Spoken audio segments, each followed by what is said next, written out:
Wolfgang Amadeus Mozart. Es un placer para nosotros, Claudia, Liliana y Aldemar, compartir con ustedes la vida y obra de este prodigioso musical alemán.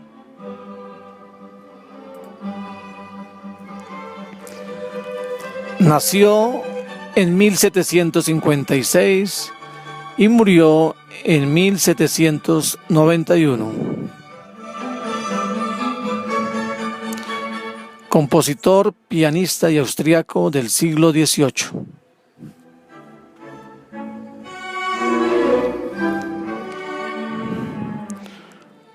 Con más de 600 obras, conocido por su prodigioso y temprano talento para la música. Con gran capacidad prodigiosa en el dominio de instrumentos como el piano y el violín.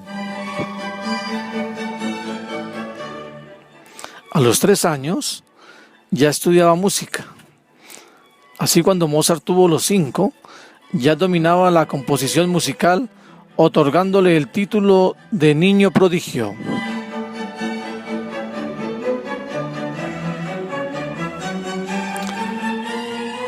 Su infancia no fue tan agradable, porque ya a los 12 años era un concertista experto y con su padre viajaba por toda Europa, dándole conciertos, aumentando así su popularidad.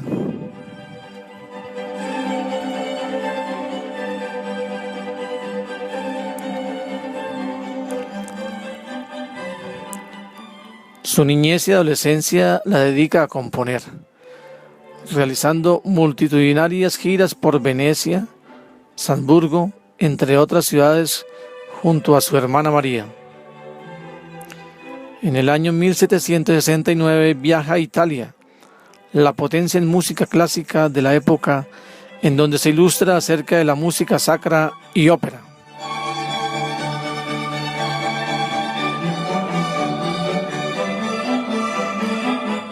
Si bien parte de la adultez fue una etapa dificultosa en la vida de Mozart, debido a la muerte de sus padres y el quedarse sin empleo, debido a las intransigencias y el autoritarismo del arzobispo Colorado.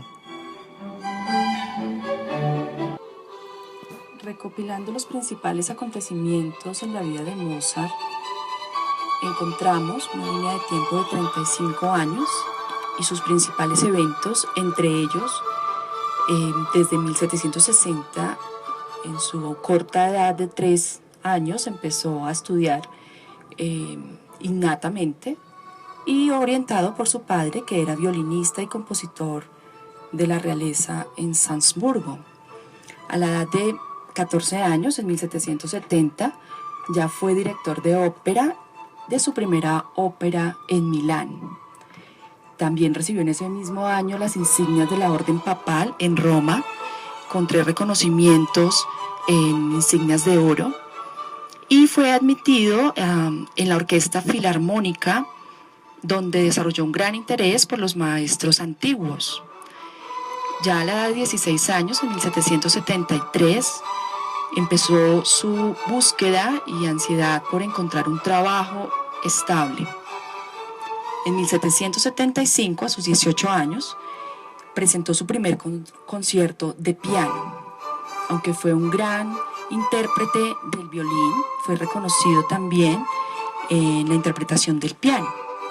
Sin embargo, sus principales obras fueron registradas en una pasión por las notas del do mayor, el re menor y sobre todo en violín. En 1777, a la edad de 20 años, empezó a interpretar la música sacra, sobre todo por las directrices de su patrono en ese momento, el arzobispo Colorado, que era muy autoritarista con él. El arzobispo de Salzburgo, en su ciudad natal, quien era también el empleador de su padre, cortaba o coaccionaba su libertad de pensamiento, su creatividad y la composición innata de sus obras. Simplemente lo hacía participar de un grupo de compositores sin presentar o dejar en libertad su brillantez musical. En 1777 continúa su viaje por diferentes ciudades y fue en uno de ellos cuando su padre tuvo que quedarse en Salzburgo cumpliendo con su trabajo. Por lo tanto, en estos viajes posteriores lo acompañó su mamá. Estando en París, empezó ella a enfermarse mucho y él, pues en sus múltiples ocupaciones tratando de estabilizar nuevamente sus obras, que empezaron a decaer en esa época porque llegó pues al mercado en ese momento otros compositores más recientes, otras influencias musicales, y las de él empezaron a rezagarse. Entonces lo ocupó muchísimo en nuevas tendencias y en buscar dónde publicar y dónde presentar sus obras. Sin embargo, su mamá seguía muy enferma, él la descuidó un poco, fue uno de sus grandes fracasos y resignación por la muerte de ella a los 21 años, y en ese mismo año compuso la Sinfonía Parisiana, encomendada por las autoridades de París. En 1779, a los 22 años, después de la muerte de su madre y después de tratar de decírselo de la mejor manera a su padre, inclusive no lo comunicó primero a su familia, sino a su mejor amigo de la época, y trató de hacer toda una antesala para que el papá se enterara y lo tomara de la mejor forma posible. Finalmente él regresó a sus 22 años a casa y trabajó nuevamente en la corte de Salzburgo. A sus 25 años, en 1782, hace parte de la Ópera Nacional Alemana y estrena una de sus obras representativas, El Rapto, donde asistió el emperador, quien refutó la cantidad de notas que componía esta obra, diciéndole que tenía un elevado número y excesivo número de notas, a lo que él le respondió de una manera muy concreta y muy respetuosa también: son su majestad las que necesita tener.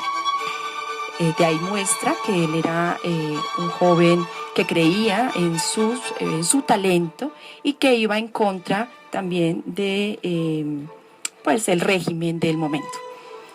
En ese mismo año, a sus 25 años, se casó con Constance, quien tiene una historia del amor verdadero, quien era su hermana, la hermana menor de Constance, y finalmente por cuestiones sociales y por cuestiones de presión familiar tuvo que casarse con ella, con quien tuvo 6 hijos. Su último hijo nacería años más tarde. Ya a sus 30 años publica la obra de Fígaro, también uno de sus grandes éxitos, y emprendió largos viajes por diferentes ciudades para posicionar de nuevo sus obras. En 1788, a sus 31 años, empieza la obra de Requiem por encomienda, como hacía la mayoría de sus obras, para algunos talentos y autoridades y personas representativas de los lugares donde él viajaba. Ya en 1791, a sus 35 años, llevaba varios años perteneciendo al grupo de masonería de la época, en donde publicó varias obras y se sentía completamente identificado con este movimiento. En este año nació su último hijo y él desarrolló, después de septiembre de 1791, una enfermedad a la cual hoy en día tampoco se dan registros médicos ni científicos concretos sobre su muerte. Se especula que fue envenenado por la persona quien le envió a hacer el Requiem, quien era ya reconocido por robar obras y la autoría de obras de diferentes celebridades de la música y de otros aspectos. El caso fue que él sufrió una recaída en salud bastante fuerte, infección en su hígado, fiebres muy altas, y que en la época pues era muy difícil controlar y manejar. Finalmente, el 5 de diciembre de 1791 muere en compañía de su esposa, y su entierro fue muy sencillo. La ceremonia fueron muy pocas personas en referencia a sus grandes conciertos, y llenaba teatros y plazas enteras, pero su ceremonia fúnebre fue bastante sencilla y fue enterrado en fosas públicas, a lo que se llamaba casi que fosas comunes. Casi que que un entierro de estrato medio para la época, pero pues sí con falta de reconocimiento para toda su vida de éxitos, aunque fue corta, que nos enseña muchísimo sobre la creatividad, ya que creyó en sí mismo y cumplió su mayor deseo, que fue ser músico, pese a las inclemencias y a las exigencias de la sociedad en ese momento. Como sabemos, las influencias, primeramente, fue el padre de Mozart, Leopoldo Mozart, que fue un gran violinista, maestro, tanto de la parte eclesiástica como del clérigo y de la jerarquía de dicha época. Asimismo, él fue el que desde muy temprana edad vio que el pequeño Mozart tenía talento y lo indujo a este gran mundo en el cual él se desenvolvió perfectamente. Asimismo, muchas cartas narradas por Mozart hablan sobre su hermana, María Mozart, donde muestra que el gran aprecio y la gran admiración que tiene hacia ella, y cómo María fue una inspiración y un ejemplo a seguir debido a su gran talento. Aquí, ya retomando un poco a María, podemos denotar cómo en dicha época la mujer, debido por pensamientos machistas, entre otros factores, pues fue apartada de lograr un gran éxito, además de desarrollar aún más su potencial, porque en muchas ocasiones se dijo que podía haber tenido mucho más talento que Mozart, pero pues debido a las ocupaciones de su hogar se casó y pues no pudo desenvolverse como música. Asimismo, otra gran influencia fue Joseph Haydn, gran amigo tanto de Mozart como de su padre. Joseph, como es sabido, es el padre de la sinfonía. Esto le sirvió bastante a Mozart porque de él aprendió muchísimas cosas. Además, en cualquier momento de su vida, así discutiera con su padre, fue un gran apoyo. Por otro lado, tenemos en cuenta que en la niñez de Mozart, al ver su padre todo este potencial, empezó a hacer giras con ellos, en ese entonces también con María, y principalmente a Italia. ¿Por qué a Italia? Porque como sabemos, Italia fue la que inició el Renacimiento y es la cuna de la música clásica, era la potencia en ese momento de la música. Entonces allí aprendió todo lo relacionado hacia la música sacra, a mejorar sus sinfonías y un poco más